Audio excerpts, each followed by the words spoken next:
EVS NCERT summary class 6 देखिएगा। इसके पहले आपने 5 वीडियो देखा था ईवीएस एनसीईआरटी समरी से रिलेटेड, और उसके पहले 3 वीडियो था जिसमें आप पेडागोगी देखे थे। और आज हम लोग इसमें देखते हैं एक साधारण सा कि एक स्टील का कटोरा है और उसको पानी में जब डाला जाता है तो वह जो है उस पर तैरने लगता है, लेकिन लोहे की एक छोटी सी कील होती है, उसको जब पानी में डाला जाता है तो पूरी तरह से पानी में डूब जाता है। इसका क्या वजह है? तो सिंपल समझिएगा, कोई भी चीज पानी में तभी तैरती है जब पानी के द्वारा लगाया गया जो बल होता है उस वस्तु से क्या होता है, ज्यादा होता है। सिंपल सा है, अगर यह ज्यादा बल लगाएगा और इसका बल अगर कम होगा तो यह पानी के ऊपर क्या करेगा, तैरेगा। लेकिन अगर इस वस्तु का, मान लीजिए लोहे का एक कील है, अगर इसके द्वारा जो पानी के द्वारा जो लगाया गया बल है वह बल क्या हो जाए, कम जाए, और इसके द्वारा लगाया गया बल क्या हो जाए, ज्यादा हो जाए, तो पानी में क्या हो जाती है, डूब जाती है। तो ध्यान रखिएगा, कहता है कि स्टील की कटोरी पानी पर तैरती रहती है लेकिन लोहे की एक छोटी सी कील पानी में डूब जाती है। क्यों? तो स्टील की कटोरी पर लगने वाला जो बल होता है उसके भार की तुलना में ज्यादा है, जबकि लोहे की कील पर लगने वाला बल उसके भार की तुलना में क्या है, वह कम होता है। तो सिंपल सा दीजिएगा जवाब कि स्टील की कटोरी पर लगने वाला बल जो होता है उसके भार की तुलना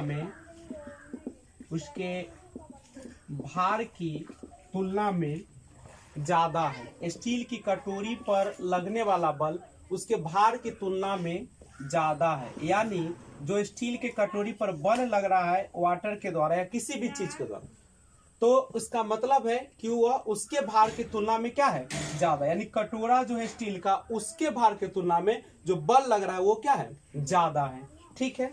जबकि लोहे की जो कील होती है,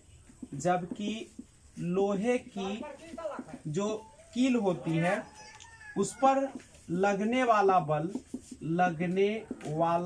जो बल होता है उसके भार की तुलना में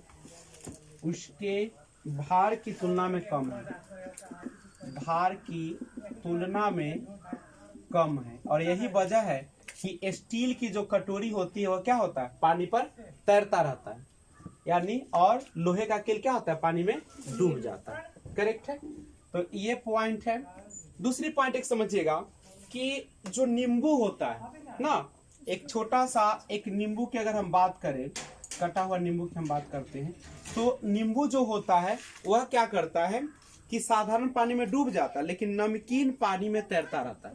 आप देखिएगा तो नींबू जो होगा, साधारण पानी जो होता है, जनरल वाटर जो आप लेते हैं, तो उसमें वह तैरेगा, ठीक है, साधारण पानी में डूब जाएगा, और जो नमकीन पानी होगा उसमें क्या होता है, वह तैरता रहता है। ऐसा क्यों होता है? तो देखिए, नमकीन पानी का जो घनत्व होता है ना, नमकीन पानी का घनत्व जो होता है, घनत्व का मतलब क्या होता है? घनत्व का मतलब होता है कोई भी पदार्थ है, मान लीजिए जल का कण है, ठीक है, तो जल के कण का जो आप कहते हैं कि इसका घनत्व बर्फ की तुलना में अगर देखा जाए तो घनत्व किसका ज्यादा होगा, बर्फ का ज्यादा होगा कि पानी का घनत्व ज्यादा होगा?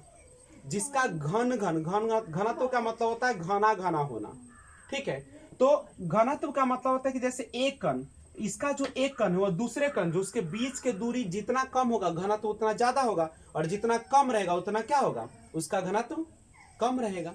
यानी मान लीजिए कि ठोस तरफ गैस को देखते हैं, तो ठोस में देखिएगा कि कोई भी पदार्थ के जो कण होते हैं वो बहुत ही क्या रहते हैं, बिल्कुल सटे रहते हैं। इसका मतलब ठोस का घनत्व क्या होता है, ज्यादा होता है। आप द्रव में जाइएगा तो इसमें घनत्व देखिएगा, इसका जो कण होता है वो सब अलग अलग रहता है। इसका मतलब इसका घनत्व जो होता है से इसके तुलना में क्या होता है, ज्यादा होता है। इसके तुलना में इसका घनत्व क्या होगा, कम होगा। लेकिन गैस देखिए तो बिल्कुल स्वतंत्र होता है, वो कहीं पे रहता नहीं है, नहीं, बिल्कुल स्वतंत्र होता है। तो इसका मतलब है कि इसका घनत्व सबसे कम होता है। घनत्व जो होता है घनापन को लेकर जाता है, जितना ज्यादा घनत्व होगा उतना ज्यादा जो है सो क्या करेगा, दूसरे वस्तु को अंदर जाने से रोकता है, ठीक है। तो जब नमकीन पानी है, देखिए नमकीन पानी जो होता है उसका घनत्व जो होता है साधारण पानी के तुलना में क्या होगा, ज्यादा होगा। नमकीन पानी है तो उसका घनत्व ज्यादा होगा, साधारण पानी का क्या होगा, कम होगा। तो जब नमकीन पानी का जो घनत्व होता है, नमकीन पानी का जो घनत्व होता है, डेंसिटी जो होता है, वह साधारण पानी से क्या होता है, साधारण पानी से ज्यादा होता है। ठीक है, उसमें घनापन ज्यादा होता है और यही वजह है, होता है, यही वजह है, कह सकते हैं वजह है कि नींबू जो होता है, नींबू वह क्या होता है, साधारण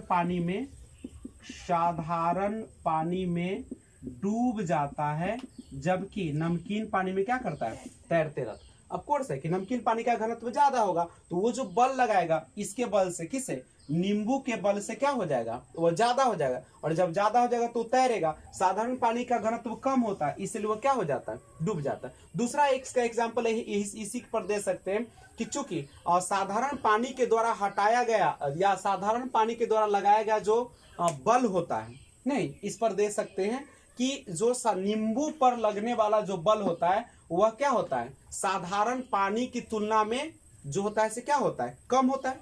नींबू पर लगने वाला बल जो होता है साधारण पानी का घनत्व बल से क्या हो जाएगा, उसका ज्यादा हो जाएगा। साधारण पानी का जो होगा बल वह क्या हो जाएगा, कम हो जाएगा, और नींबू का बल क्या हो जाएगा, ज्यादा हो जाएगा, जिसके कारण नींबू डूब जाएगा। लेकिन अगर नमकीन पानी रहे, नमकीन पानी, तो नमकीन पानी जो बल लगाता है किस पर, नींबू पर, तो ज्यादा लगाएगा और वो क्या होगा, नींबू कम लगाएगा, जिसके कारण वह तैरते रहता है। तो सिंपल सा, ये दो क्वेश्चन बड़ी कंफ्यूजन में डालता है। सिंपल इसको समझ लीजिएगा कि जब भी जिस पदार्थ में कोई पदार्थ डूब जाता है, तो जिसमें डूब जाता है ना, कोई भी पदार्थ में कोई डूब जाए, मान लीजिए, तो जिसमें डूब जाता है यानी तो वह पदार्थ का जो होता है बल कम जाता है, किसको, किसका, डूबने वाले का, और जिसमें डूबता है उसका क्या हो जाता है, ज्यादा होगा तो डूबेगा, ज्यादा पदार्थ हो जाएगा, नहीं डूबेगा। दो पदार्थ होता है, एक होता है डूबने वाला, एक होता है जिसमें डूब जाता है, जिसमें डूब जाता है। देखिए दोनों पर दो चीज कीजिए, एक सोचिए बल पर और एक सोचिए घनत्व पर, ये दोनों समझ में आ जाएगा।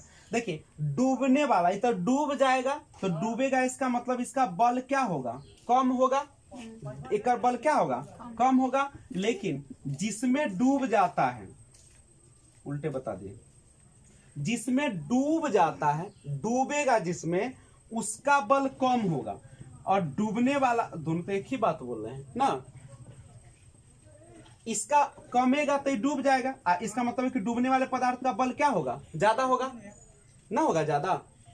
और घनत्व किसका ज्यादा होगा, घनत्व ज्यादा किसका होगा, जिसमें डूब जाता है। अच्छा मान लीजिए, इसको हम शॉर्ट में एक लाइन में समझाना चाहते हैं कि यहीं पे है, आप एक बोल रहे हैं कि नींबू का एग्जांपल ले रहे हैं, वो स्टील के बर्तन का ले रहे हैं, तो नींबू जो होता है साधारण पानी में डूब जाता है, क्यों डूब गया, इसका मतलब है कि साधारण पानी जो बल लगा रहा था ना, वह नींबू के तुलना में क्या हो रहा था, नींबू के तुलना में कम गया था। नींबू ज्यादा बल लगा दिया, साधारण पानी कम लगाया, जिसके कारण डूब गया। तैरेगा, नमकीन पानी में क्यों तैर रहा है, इसीलिए तैर रहा है कि नींबू का जो बल है से क्या होगा, नींबू का बल कम होगा, नमक का बल क्या हो जाएगा, ज्यादा हो जाएगा। ठीक है, तो तैरने के लिए आपको ये चीज याद रखना है, घनत्व जिसका ज्यादा होगा, जिसका घनत्व ज्यादा होगा वह जो होगा उसमें उसको क्या कर लेगा, तैरा लेगा, और घनत्व जिसका कम होगा वो क्या हो जाएगा, डूब जाएगा। करेक्ट, बात स्पष्ट है, क्लियर समझिए। मान लीजिए कि हम पानी में डूब रहे हैं, तो हम पानी में क्यों डूब रहे हैं, क्योंकि मेरा जो लगाया गया बल है ना, वह पानी के तुलना में क्या हो गया, ज्यादा हो गया मेरा बल, हम तैर रहे, इसका मतलब है कि जो पानी हम पर बल लगा रहा है, पानी का बल ज्यादा है और मेरा बल क्या है, कम है। यही सिंपल सा है।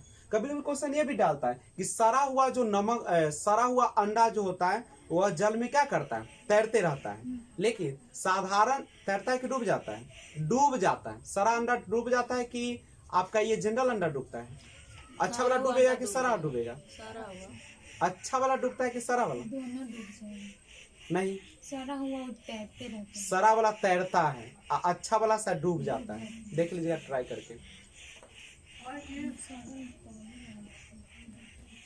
देखिएगा ट्राई करके। तो ये दो चीजें, उसके बाद आते हैं अगला, एक है मृत सागर के बारे में बात करते हैं। मृत सागर।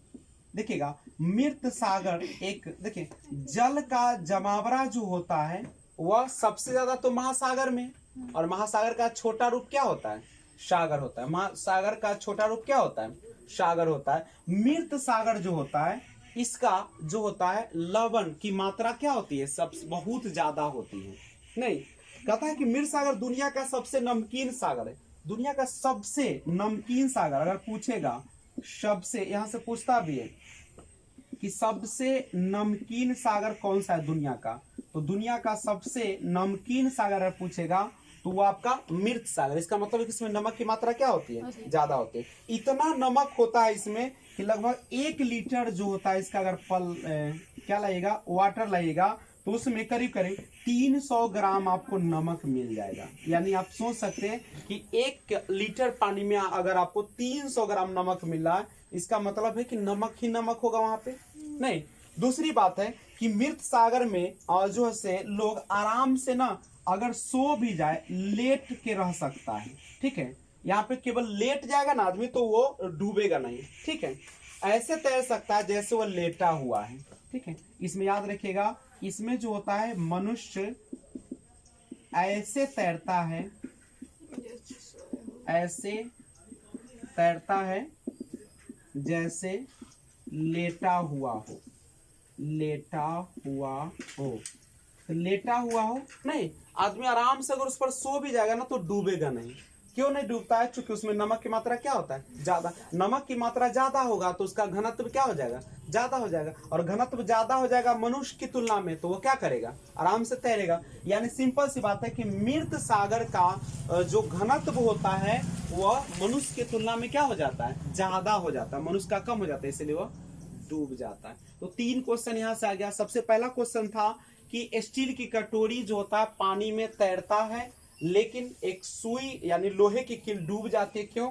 दूसरा, नमकीन या नींबू जो होता है साधारण पानी में तैरता है, सॉरी, नींबू जो होता है साधारण पानी में डूब जाता है, और जो है आपका नमकीन पानी में तैरता है, इसका क्या वजह है। और तीसरा, दुनिया का सबसे ज्यादा नमकीन सागर कौन सा है, तो दुनिया का सबसे ज्यादा नमकीन सागर किसको कहते हैं, तो है आपका मृत सागर, जिसमें 1 लीटर में 300 ग्राम नमक, और मनुष्य ऐसे तैरता है जैसे लेटा हुआ। नोट कर सकते हैं। क्वेश्चन है कि मृत सागर क्या है, ऐसा सागर जिसका पानी जहरीला होता है। दूसरा ऑप्शन है कि ऐसा सागर जिसमें ज्वार भाटे बहुत तीव्र गति से आते हैं। और तीसरा है ऐसा सागर जिसमें जहाज चलाना खतरनाक होता है। चौथा, ऐसा सागर जो सभी महासागरों और सागरों से ज्यादा नमकीन है। अब कोर्स है कि जितने भी महासागर है उसमें सबसे ज्यादा अगर नमकीन है तो कौन सा है, मृत सागर। दूसरा है क्वथन और वाष्पीकरण में अंतर बताएं। देखिए क्वेश्चन है कि क्वथन को हम लोग उबालना भी कहते हैं, और वाष्पीकरण, दोनों में क्या अंतर है, यही आपका। अच्छा, कोई भी पदार्थ जमता है, मान लीजिए पानी की बात करें तो पानी जमता है कितने डिग्री सेल्सियस पर, 0 डिग्री सेल्सियस पर, और ये पिघलना शुरू करता है कितने पर, 4 डिग्री। पिघलता है कितना पर, पिघलता कितना पर, 0 के बाद थोड़ा भी जाएगा तो पिघलना शुरू हो जाएगा। इसका मतलब इसका हिमांक भी 0 डिग्री सेल्सियस है, और कौन चीज आप इसका गलनांक भी होता है, या द्रवनांक जिसको बोलते हैं ना, गलनांक, वो भी क्या होता है 0 डिग्री सेल्सियस। 0 से इधर आएगा, कमेगा तो जम जाएगा, और ज्यादा होगा तनको तो वह पिघल जाएगा। अब एक बात समझिए कि किसी भी पदार्थ को अगर चाहते हैं कि हम उबालें तो वह उबलना शुरू करता है कितने पर, 100 डिग्री सेल्सियस पर। यानी उसका क्वथन जो होता है, क्वथनांक जो होता है वह कितना डिग्री सेल्सियस पर होता है, 100 पर। लेकिन वाष्पीकरण जो होता है 100 तो आपका क्वथनांक है, और 100 के बाद क्या होगा, थोड़ा भी हीट मिलेगा तो कौन चीज होना शुरू हो जाएगा, उड़ना शुरू करेगा। तो क्वथनांक और वाष्पीकरण में अंतर आपको बताना, बताइएगा इसके आधार पर। तो इसमें देखिए तो क्वथनांक निश्चित होता है कि वाष्पीकरण निश्चित होता है, क्वथनांक निश्चित है 100 डिग्री सेल्सियस है। और वाष्पीकरण की जहां तक सवाल है तो वाष्पीकरण जो होता है वह 100 डिग्री सेल्सियस पर नहीं, उससे थोड़ा भी बढ़ेगा तो किसी भी टेम्परेचर पर होना शुरू होगा। तो क्वेश्चन है कि क्वथनांक यानी क्वथन उबालना और वाष्पीकरण में अंतर बताइए। क्वथन में द्रव से वाष्प में परिवर्तन देखा जा सकता है। देखा जा क्या सकता है। क्वथन में द्रव से वाष्प बनेगा? बने। क्वथन आपका कितना डिग्री सेल्सियस है? 100 डिग्री सेल्सियस। क्या क्वथन में आप द्रव से वाष्प बनना देख सकते हैं क्या? हाँ, ज्यादा होगा तो देख। ज्यादा नहीं, 100 बोल रहा है ना, क्वथन माने 100 होता है, तो नहीं देख सकते, ये तो गलत कथन है। 100 पर ही क्वथन का मतलब कितना? 100 डिग्री सेल्सियस। तो 100 पर यह वाष्प नहीं बदल सकता। आंसर है कि क्वथन में द्रव से वाष्प में परिवर्तन देखा जा सकता है? नहीं देखा जा सकता है। जबकि वाष्पीकरण देखा जा सकता है, देखा जा सकता है। क्वथन में द्रव से वाष्प में परिवर्तन देखा जा सकता है, जबकि वाष्पीकरण नहीं देखा जा सकता है। वाष्प में परिवर्तन हो जाता अगर, तब तो हम वाष्पीकरण देख ही लेते। दूसरा है क्वथन से जल की अवस्था बदल जाती है, जबकि वाष्पीकरण नहीं। क्या क्वथन से जल की अवस्था बदल जाएगा 100 डिग्री सेल्सियस पर? खौलेगा केवल। क्वथन से द्रव का आयतन कम हो जाता है। क्या क्वथन से द्रव का आयतन कम जाता है? आयतन माने क्या? अभी 100 डिग्री सेल्सियस पर है, तो एक गिलास पानी को, एक गिलास को यानी मान लीजिए 1 लीटर गिलास का 1 लीटर पानी था पूरा, तो क्या हुआ? कम जाएगा चाहे ज्यादा हो जाएगा? आयतन का मतलब जगह छेकना। क्या वो ज्यादा कम होगा? अभी कुछ नहीं होगा। लेकिन कहता है कि वाष्पीकरण किसी भी तापमान पर हो सकता है। ऑफ कोर्स उड़ने की जो क्रिया है किसी भी तापमान पर हो सकता है, और जबकि क्वथन नहीं हो सकता। क्वथन जब भी होगा तो केवल और केवल कितने पर होगा? 100 डिग्री सेल्सियस पर ही क्वथन होगा। क्वथन समझ रहे ना? पानी का खौलना क्वथन है, लेकिन उससे पानी की मात्रा में कमी आना यानी उड़ जाना वाष्प बन के, वो आपका वाष्पीकरण है। तो 100 के बाद कितना भी टेम्परेचर आएगा तुरंत वो क्या हो जाएगा। लेकिन क्या वाष्पीकरण की क्रिया के लिए क्या जरूरी है कि 100 डिग्री सेल्सियस ही होना चाहिए? कोई जरूर नहीं, किसी भी तापमान पर वाष्पीकरण क्रिया हो सकती है। ये डिपेंड करेगा कौन चीज पर? वायु पर। बहुत सारा चीज है। क्वथन भी आपका जनरली 100, हाँ क्वथन जो होता है 100 डिग्री सेल्सियस पर होता है, लेकिन क्या सभी जगह 100 डिग्री सेल्सियस पर होगा? कहीं कम पर भी हो सकता है। अगला तो आंसर हो गया कि वाष्पीकरण किसी भी तापमान पर हो सकता है, जबकि क्वथन ऐसा नहीं करेगा। उसको होने के लिए कम से कम कितना चाहिए? 100 डिग्री सेल्सियस होना ही चाहिए। अगला क्वेश्चन है, एक देखिएगा और देखना क्या है, दांडी यात्रा के बारे में थोड़ा सा सुना ले। देखिए दांडी यात्रा, आप सभी को पता है कि गांधी जी जो थे वह नमक का जो कानून था उसको तोड़ने के लिए क्या किए थे? वह दांडी की यात्रा किए थे। नहीं तो दांडी की जब यात्रा किए थे तो वो साल था आपका 1930 ईस्वी था। यानी बहुत सालों से अंग्रेजों ने आम लोगों को नमक बनाने पर रोक लगाई थी। यानी हम लोग नमक बनाना जानते थे, लेकिन फिर भी हम लोग को नमक बनाने नहीं दिया जाता था। उस पर एक कानून बना हुआ था कि हम हिंदुस्तानी नमक नहीं बना सकते, वो बना कर देगा, उसी को हम खरीद सकते हैं। तो इस पर गांधी जी ने क्या किया था कि नमक पर, और इतना ही नहीं किया था, नमक पर टैक्स भी लगा दिया था, जिसके कारण नमक महंगा हो गया था।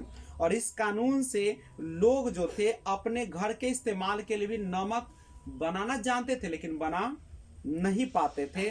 लोगों को मजबूरी में दुकानों से क्या करना पड़ता था? नमक खरीदना पड़ता था। और गांधी जी का कहना था कि जो चीज हमें कुदरत ने दी है उसे बनाने पर बंदिश कैसे, यानी उस पर रोक कैसे लगाई जा सकती है। और उन्होंने लोगों के साथ मिलकर अहमदाबाद से कहाँ के दांडी समुद्र तट तक लंबी यात्रा की।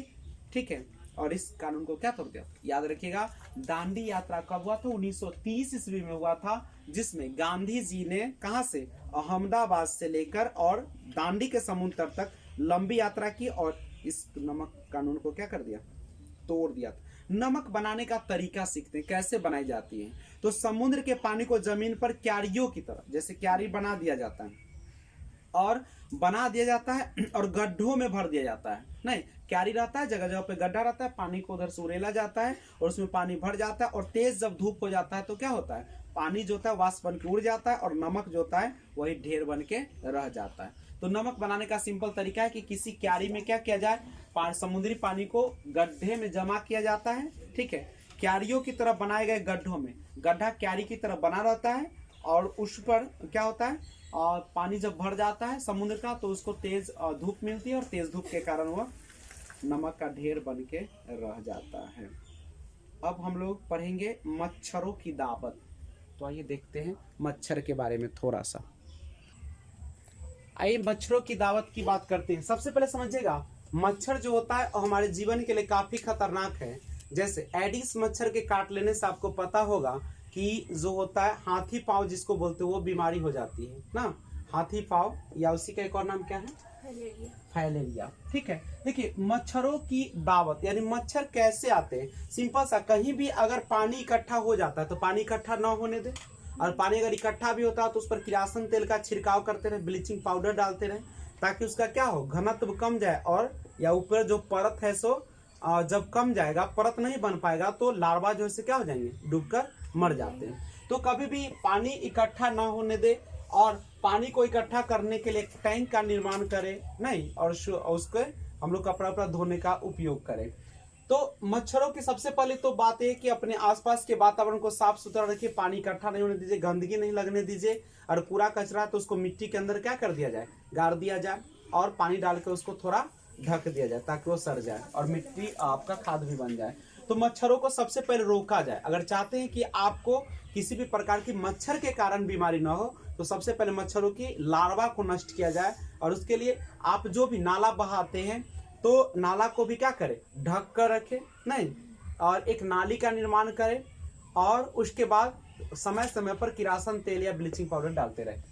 अब देखिएगा उससे होता क्या है, सबसे पहला दो खतरनाक, एक तो हो जाता है कि मादा एनीफिलीज मच्छर के काट लेने से आपको मलेरिया हो सकता है, या बहुत सारी बीमारी जैसे चिकनगुनिया है नहीं, वो भी मच्छर से होता है, उसका मलेरिया है आपका। तो इसको बचने के एक उपाय वही है कि मच्छरों की लार्वा ही न बनने दिया जाए।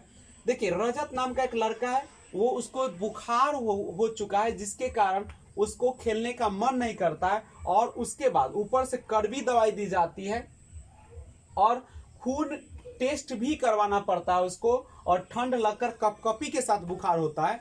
तो वो कौन सा रोग से पीड़ित है, तो वो जो है सिंपल सा मलेरिया। मलेरिया कैसे पहचानिएगा, सिंपल बुखार और मलेरिया के, टाइफाइड बुखार और मलेरिया के बुखार में क्या अंतर समझेंगे। जैसे जनरल बुखार होता है तो नॉर्मल रहता है, 100 102 तक जाता है, उसके बाद वो और धीरे धीरे जो है दवा लेते हैं तो कम हो जाता है। एक बात याद रखिएगा, कभी भी अगर आपको बुखार लगती है अगर, तो बुखार लगने के बाद दवा ले लेनी चाहिए, और केवल बुखार की दवा कभी नहीं लेना चाहिए, साथ साथ उसके एंटीबायोटिक भी ले लेना चाहिए। क्योंकि अगर आप सोचते हैं कि बुखार ऐसे ही ठीक हो जाए तो बुखार ठीक नहीं होगा, बल्कि वो सिंपल सा बुखार जो होगा वो आपको किस में चेंज हो जाएगा, टाइफाइड में चेंज होगा। टाइफाइड भी अगर चेक नहीं करवाते तो फिर न्यूमोनिया में चेंज हो जाता है, उसके बाद वही रूप आगे बढ़ते बढ़ते क्या हो सकता है, और खतरनाक हो सकता है, जो कि आपकी जान ले सकते। तो आपको जब भी बुखार लगती है तो सिंपल सा, आप जनरल दवा अगर नहीं लेना चाहते तो होम्योपैथिक ले ले। होम्योपैथिक में 4 से 5 दिन का दवा देता है, 4 दिन का देगा, 60 से 70 रुपए लेता है, वो आपके शरीर को नुकसान भी नहीं करेगा। अगर आप अंग्रेजी दवा लेते हैं तो आपको नुकसान भी करेगा, काफी दवा भी दे देगा नहीं, उसके साथ एंटीबायोटिक भी देगा जो काफी महंगा भी पड़ जाएगा नहीं। एक सिंपल सा बुखार में आपको 300-400 रुपए लग जाते हैं 3 से 4 दिन में। लेकिन आप अगर आयुर्वेदिक दवा लेते हैं किसी भी सेंटर से ले सकते हैं। हाँ, लेकिन एक बात याद रखिएगा, जब आयुर्वेदिक दवा लेते हैं अगर आपको 4 दिन के अंदर ठीक नहीं होती है बुखार, तो तुरंत आप क्या करवा लें, टेस्ट करवा लें, ठीक है, तब किसी अच्छे डॉक्टर के यहाँ चले जाए। डायरेक्ट अंग्रेजी दवा लेना कहीं से भी अच्छा नहीं होता है। और दूसरी बात, आयुर्वेदिक दवा में जरूर नहीं कि आप वहां पे जाएंगे। अगर सिंपल आपको सर्दी खांसी पर बुखार है तो आप सिंपल सा क्या कर सकते, किसी को भी भेजकर वहां से दवा को मंगा सकते हैं, सिंपल सा दवा देता है। कोई भी बुखार जो होता है 3 से 4 दिन, हाँ, लेकिन दवा न लेने की भूल ना करें। बहुत सारे लोग होते हैं कि बुखार लगा तो दवा क्यों ले, 1-2 दिन छोड़ देते हैं, वही आपको टाइफाइड में चेंज हो जाएगा, क्योंकि वो बढ़ते चला जाता है, ऐसे ठीक हो जाएगा अगर नॉर्मल बुखार होगा तो इसको मलेरिया में क्या होता है, देखिए टाइफाइड वाले बुखार में क्या होता है कि एक बुखार जो होता है वह एक सीमा तक रहेगा, ज्यादा नहीं बढ़ेगा इसमें, ठीक है, और वो बुखार पूरा छूटेगा नहीं अगर आपको टाइफाइड हो चुका है। तो नॉर्मल बुखार क्या होता है, जैसे 2 दिन तक बुखार है, नॉर्मल बुखार रहेगा 99 से 100 के आसपास रहेगा और ठीक हो जाएगा 3 से 4 दिन में। 4 दिन के बाद नहीं ठीक होता, ऑफ कोर्स है कि टाइफाइड हो सकता है, तो आप जांच करवा ले, नॉर्मल रहता है उसमें भी। लेकिन जब आपको मलेरिया होगा तो आपका बुखार जो 104 तक जा सकता है, नहीं, तुरंत आपका नीचे आ जाएगा और तुरंत आपका बहुत हाई हो जाएगा। जनरली बुखार जो चढ़ता है शाम के समय और सुबह के समय ज्यादा होता है उसमें, नहीं, और कपकपी लगती सबसे बड़ा पहचान है। जैसे ही बुखार में आपको जार लगे, कपकपी लगना शुरू हो जाए, तो सिंपल समझ लीजिए। और नॉर्मल आदमी को अगर गर्मी लग रही है, आपको बुखार में कपकपी है, तो सिंपल मलेरिया का लक्षण है। और उसके लिए आपको खून टेस्ट करवाना पड़ेगा, और उस खून टेस्ट का नाम भी है ना, उसका नाम क्या है? विराल टेस्ट। हाँ, विराल टेस्ट है। विराल टेस्ट कराते हैं हम लोग, विराल टेस्ट। तो अपने मन से कुछ भी नहीं कराएंगे, सब कौन करवाएगा? डॉक्टर। अच्छे डॉक्टर के संपर्क में जाए, और डॉक्टर भी अगर चुनते हैं तो गोल्ड मेडलिस्ट के जाए तो ज्यादा अच्छा है। आपका फीस ज्यादा लग सकता है, लेकिन दवा बहुत कम देता हूँ नहीं। उसके बाद मलेरिया जो होती है मादा एनाफिलीज मच्छर के काटने से होता है, जिसका पता किससे होता है? खून जांच करवाने से पता चलता है। ठीक है। मलेरिया की दवाई सिनकोना की छाल से बनाई जाती है। पहले के जमाने में लोग क्या करते थे? ये जो है सिनकोना की छाल को उबाल कर और पी जाते थे। ठीक है। लेकिन अब जो है सिनकोना की छाल से क्या कर देंगे? दवा के रूप में मिलती है और उससे ठीक हो जाती है। एनीमिया ये बहुत है, ये महिलाओं में होने वाला सबसे अहम होता है, क्योंकि आप सभी को पता है कि खून की कमी महिलाओं में ज्यादा होती है पुरुषों की तुलना में। तो ये खून की कमी खासकर जो प्रेगनेंसी अवस्था होता है उसमें बहुत ज्यादा हो जाती है इसकी। तो महिलाओं को सलाह दी जाती है क्या कि इस सिंपल सा वो क्या करे? आयरन की गोली लेते रहे, लेकिन अंदाजी ना ले भी ना, ऐसे तो लेना ही चाहिए। आयरन की गोली ले। अगर आयरन की गोली नहीं लेना चाहते तो गुड़ का सेवन लगातार करें। आप दूध में गुड़ मिला के खाइए, या चना में अंकुरित चना है या मूंग है, जो कुछ भी उसमें मिला के खाइए। गुड़ का सेवन लगातार कीजिए, हल्का कीजिए, ये नहीं कि ज्यादा नहीं करना है। और अगर आपके मन में होगा कि हम लोग अगर किसका गुड़ का सेवन करेंगे तो हम लोगों को शुगर हो जाएगा, तो गलत फहमी। चीनी का सेवन ज्यादा नहीं करिए, लेकिन गुड़ का सेवन कर सकते हैं, पर नेचुरल होता है ये सब चीज। नहीं तो सबसे अच्छा कच्चे ईख का सेवन कीजिए, क्या रस का सेवन कीजिए, सबसे ज्यादा ग्लूकोज होता है। तो गुड़ का सेवन कीजिए। ये प्रतिदिन हर व्यक्ति को कम से कम थोड़ा सा मात्रा में लेना चाहिए, गुड़ की मात्रा। गुड़ हो गया आपका, दूध हो गया, पपीता हो गया, नहीं या कच्चे फल, जो भी हरे साग सब्जी। और जो सब्जी आप है, आप कुछ ऐसे खेत रखिए जिसमें अपने सालों भर के लिए उपजाइए। बाजार का सेवन न कीजिए, क्योंकि वो जहर है। तो इसमें क्या होती है? हीमोग्लोबिन या आयरन की कमी हो जाती है। खून में हीमोग्लोबिन या आयरन की कमी हो जाती है। इसमें ताकत की दवाइयों के साथ साथ हम लोग को गुड़, आंवला और हरी पत्तेदार सब्जी लगातार खाना चाहिए। ऐसे व्यक्ति को प्रतिदिन 1 गिलास दूध यानी 250 ग्राम दूध और कम से कम 1 जो है अंडा उबाल कर क्या करना चाहिए? खाना चाहिए। कच्चा अंडा नहीं खाना चाहिए किसी को भी, क्योंकि उसमें बैक्टीरिया होती है जो आपके शरीर को नुकसान होता है। कोई कोई लोग होते हैं जो कच्चे अंडा फोड़ के पी जाते हैं, तो वो काफी नुकसानदेह हो सकता है आपके लिए। ठीक है। गुड़ खाइए, आंवला खाइए, हरी पत्तेदार सब्जियों का सेवन ज्यादा कीजिए। अगर बाजार का कोई भी चीज आप खाते हैं तो आप सोच रहे हैं कि आप एनर्जी ले रहे हैं, तो ये गलत फहमी। आप सेब भी ज्यादा खाते हैं तो सेब भी अब केमिकल्स पर ही उपजाए जाते हैं। ठीक है। बेदाना खाते हैं, बेदाना भी, लेकिन करेंगे क्या हम लोग? समय आ गया है कि हम लोग को खाना ही पड़ेगा, कि मौसमी फल आपको खाना ही पड़ेगा। नहीं तो उपाय है कि अपने सभी खेतों में फल फूल का लगा दे, बरमसिया पेड़ लगा दे, नहीं आम बरमसिया लगा दे, सब फल लगा दे।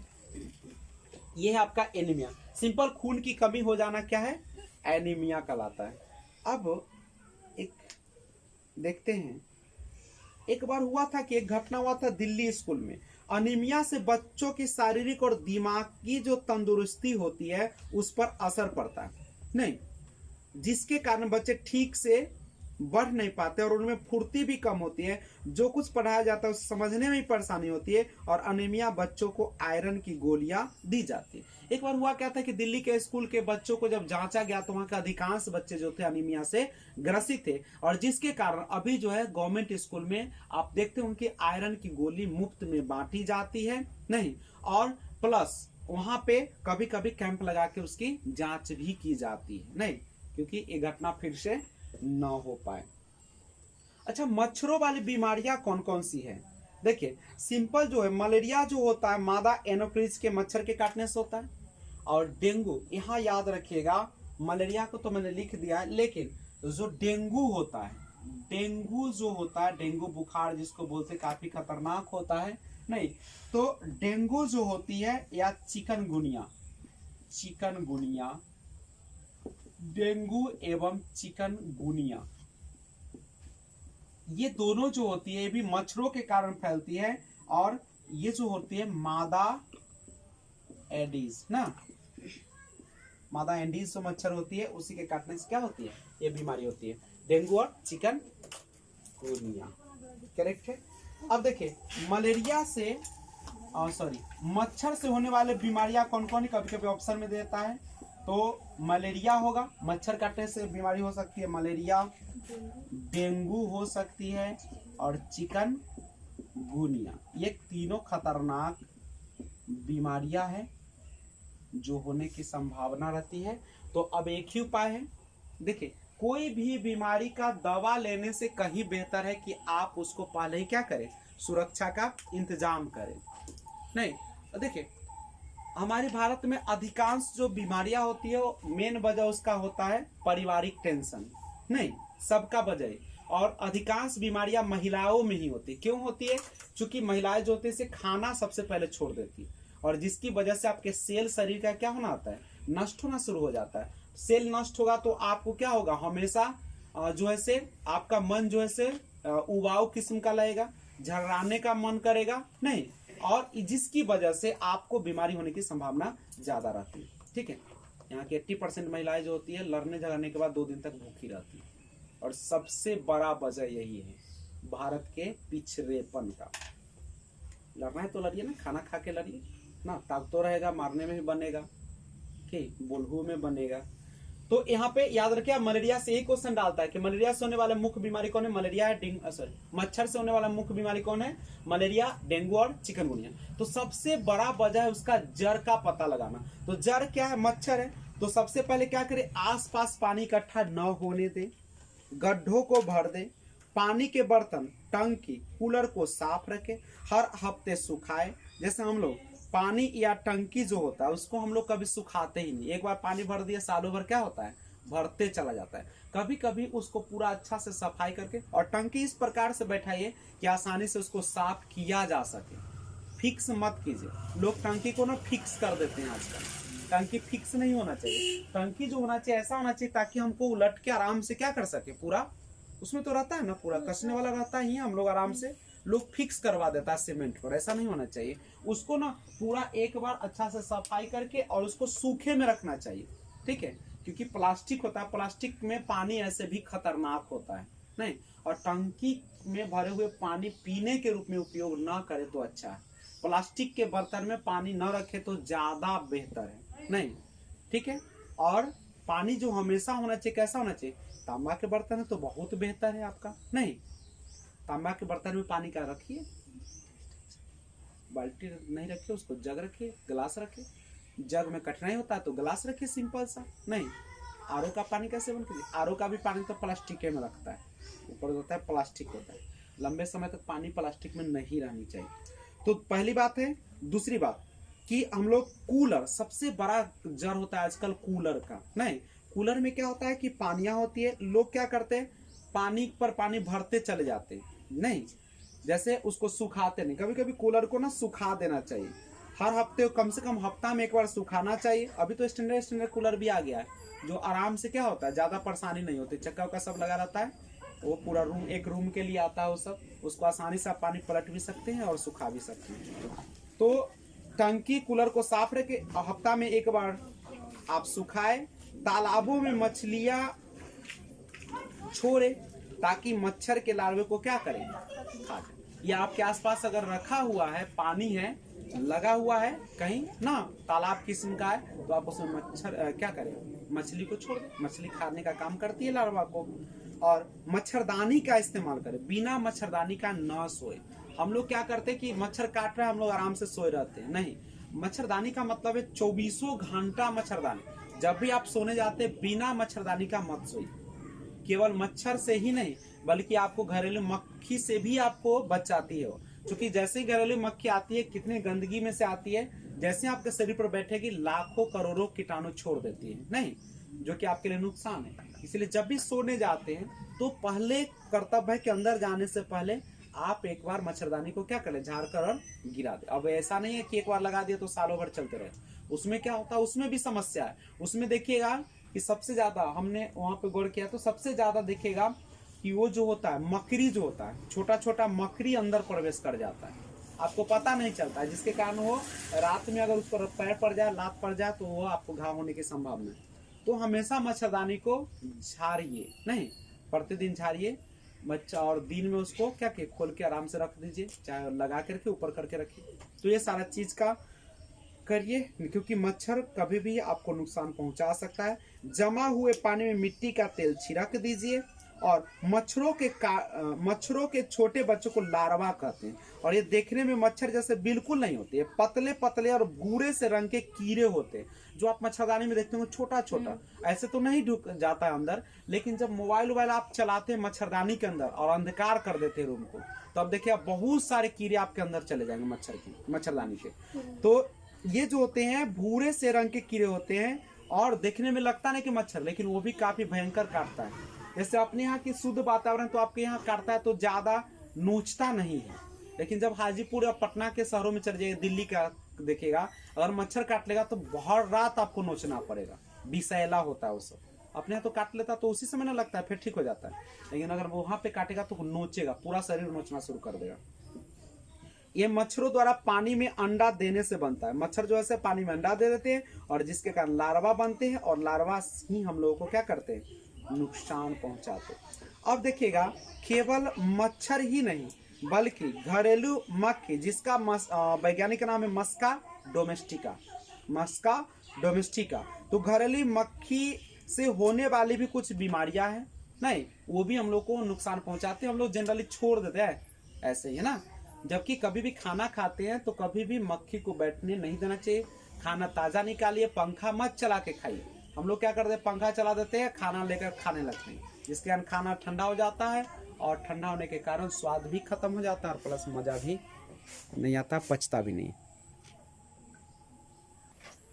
ध्यान दीजिएगा, घरेलू मक्खी का वैज्ञानिक नाम जो है वह है मस्का डोमेस्टिका। ठीक है, देखिए घरेलू जो मक्खी होता है वह बहुत सारे बीमारियों का जड़ है।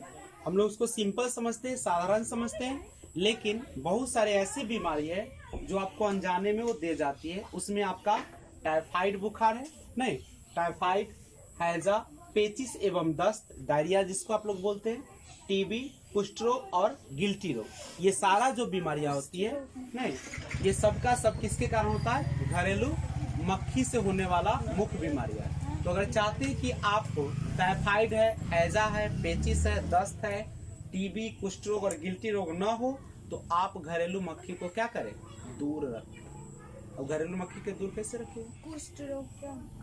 कुष्ठ रोग होता है जिसमें शरीर पर क्या होता है, घाव हो जाता है, शरीर का अंग जो है कटने लगता है, नहीं सड़ा हो जाता है, यानी ना पूरा गंध करता है, देखे होंगे किसी को, तो वो कुष्ठ ऐसे में ठीक हो जाता है। कुष्ठ रोग भी क्या हो जाता है, ठीक हो जाता है अगर उसका सही इलाज किया जाए।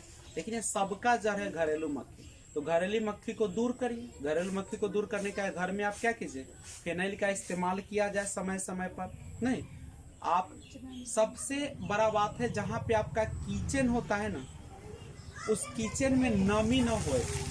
आजकल जो किचन लोग बनाते हैं ना, वो बंद बना देते हैं। किचन ऐसी जगह पर होना चाहिए जहाँ पे धूप आ सके।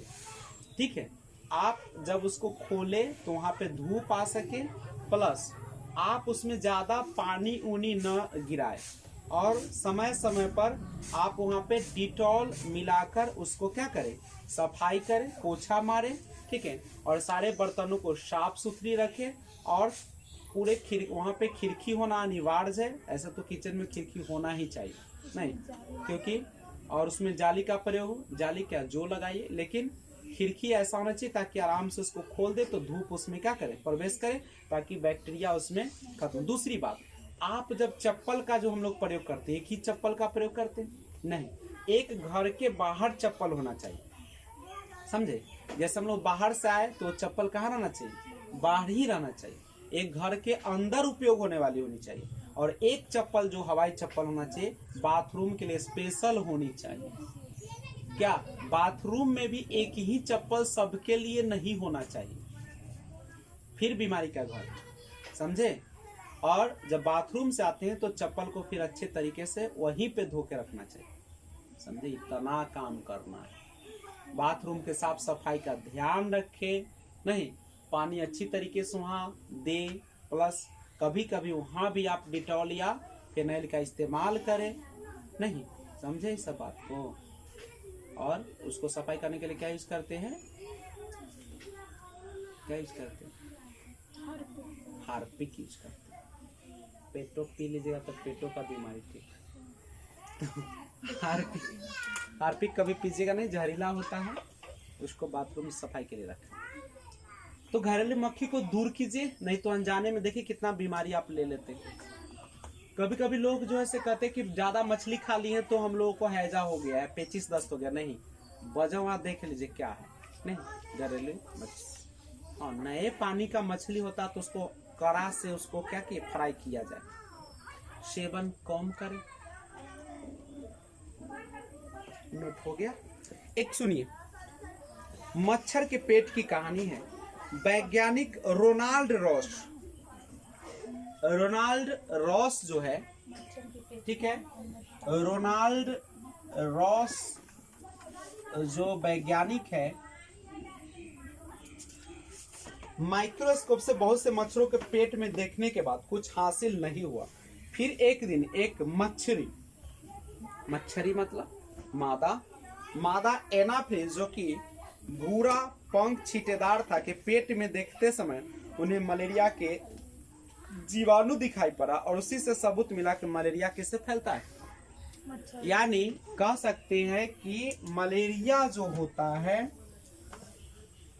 रोनाल्ड रॉस ने क्या किया, मलेरिया होने का वजह क्या बताया, मलेरिया होने का वजह जो बताया वह कौन बताया, मच्छर में भी कौन, मादा एनाफिलिस। कौन मच्छर, मादा एनाफिलिस मच्छर के काटने से ही क्या होती है, वह बीमारी होती है। उसका पता दिया कौन, रोनाल्ड रॉस ने। ऐसे जनरली सभी मच्छरों को देखा लेकिन पता नहीं चला, एक ही मच्छर था जिसे पता चला, वो मच्छर था मादा एनाफिलिस। कैसा रंग था उसका, मादा एनाफिलिस का भूरा, और पंख इसका याद रखिएगा, जो मादा एनाफिलिस था इसका रंग जो था वह भूरा था, और इसका जो पंख था छींटेदार था, छींटेदार यही था आपका, ठीक है। और याद रखिएगा, रोनाल्ड रॉस को 1902 में चिकित्सा के क्षेत्र में, कभी कभी क्वेश्चन डाला जा सकता है, चिकित्सा के क्षेत्र में उनको क्या दिया गया था, नोबेल पुरस्कार दिया गया। नोबेल दुनिया का सबसे बड़ा पुरस्कार माना जाता है, नोबेल पुरस्कार। याद रखिएगा, चिकित्सा के क्षेत्र में 1902 में उनको नोबेल पुरस्कार से सम्मानित किया गया। लेकिन ये कहाँ किया था ये भी याद रखिएगा, सिकंदराबाद के एक छोटे से अस्पताल में खोज किए थे। रोनाल्ड रॉस ने इंडिया के जो सिकंदराबाद है, सिकंदराबाद के छोटे से अस्पताल में खोजा था, ठीक है, अस्पताल में खोज की थी, छोटा सा शहर सिकंदराबाद। इसको नोट करते, इससे रिलेटेड कुछ क्वेश्चन करेंगे। चलो क्वेश्चन देखो, मच्छरों द्वारा फैलने वाले रोगों का समूह कौन सा है, बोलिएगा। पहला ऑप्शन मियादी बुखार, हैजा, चिकनगुनिया। दूसरा मलेरिया, HIV एड्स और डेंगू। तीसरा HIV एड्स, हैजा, डेंगू। चौथा डेंगू, मलेरिया, चिकनगुनिया, यही हो जाएगा। अच्छा, मच्छरों के प्रजनन की रोकथाम के लिए ठहरे पानी पर तेल डालने की सलाह दी जाती है, क्यों ऐसा? तेल ऑक्सीजन की आपूर्ति को काट देता है, जिससे मच्छरों का प्रजनन थम जाता है। सही है। क्या मच्छरों को तेल द्वारा विकसित किया जाता है? क्या उसको विकसित किया जाता है, दूर किया जाता है? क्या मच्छर तेल द्वारा मर जाते हैं? क्या मच्छर तेल की परत में फंस जाते हैं? नहीं। तेल जो होता है ना, ऑक्सीजन, जैसे आप देखिएगा, आप पानी पर थोड़ा सा ना तेल डाल के देखिएगा, वो क्या होता है, ऊपर फ्लोट करने लगता है, तैरने लगता है, और जिसके कारण क्या हो जाता है, उसका लेयर कट जाता है, और लेयर कटने की वजह से क्या हो जाता है, वह लार्वा जो है डूब के मर जाता है, ऑक्सीजन भी नहीं मिलता है, जिसके कारण वो मर जाते हैं। अच्छा, कोई डॉक्टर एक मरीज को खाने के लिए कुछ दवाइयाँ लिखता है और साथ ही गुड़, आंवला और हरी पत्तियों वाली सब्जी खाने के लिए कहता है। मरीज किस रोग से पीड़ित है? एनीमिया से। उस वैज्ञानिक का क्या नाम है जिसने सर्वप्रथम मच्छर के पेट के अंदर ताक झाँक कर और यह सिद्ध किया कि मलेरिया मच्छर से फैला, तथा इस अनुसंधान के लिए उन्हें दिसंबर 1902 में चिकित्सा का नोबेल पुरस्कार प्रदान किया गया। रोनाल्ड रोशनी। रजत ने अपने मित्र से कहा, अगला क्वेश्चन है, रजत ने अपने मित्र से कहा, मैं खेल नहीं सकता क्योंकि मुझे बुखार है, मैं कपकपी बुखार, सिर दर्द, अंत में पसीना आने के चक्र से गुजरता हूँ। रक्त की जांच के बाद डॉक्टर ने मुझे एक कड़वी दवाई दी। रजत किस रोग से पीड़ित है? मलेरिया से। रोगों का वह समूह चुनिए जो मच्छरों से फैलता है। Malaria, chikungunya, dengue malaria, chikungunya, यही होगा। ठीक है, निम्नलिखित में से कौन सा शब्द समूह आपस में निकटतम रूप से संबंधित है? लौह, मलेरिया, अनीमिया, रक्त। क्या लोहा की कमी से मलेरिया हो जाता है? क्या लोहा की कमी से हीमोग्लोबिन और अनीमिया के कमी से लौह, हीमोग्लोबिन और अनीमिया, आंवला। जी, लोहा की कमी जो होता है वह क्या है? हीमोग्लोबिन ना, और अनीमिया जो होता है उसकी पूर्ति कौन करता है? आंवला, ये नहीं करता है, सही है। अच्छा, रक्त की जांच द्वारा किसकी उपस्थिति से मलेरिया की पहचान होती है? लाल रक्त कोशिका मलेरिया प्लाज्मोडियम का, इसी का होता है। एक और क्वेश्चन है, देख लीजिए। आरती एक पोस्टर पर एक बीमारी की रोकथाम से संबंधित निम्नलिखित सावधानियां बरतती है। अपने आसपास पानी को न जमा होने दे।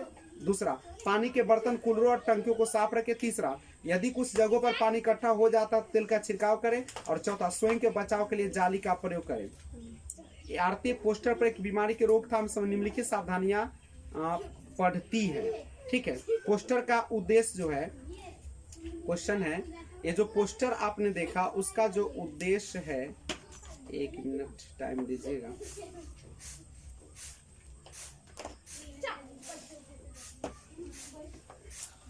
अच्छा, एक पोस्टर का उद्देश्य डैश के फैलने के बारे में जागरूकता पैदा करना है। किस चीज के बारे में ये जागरूकता दे रहा है?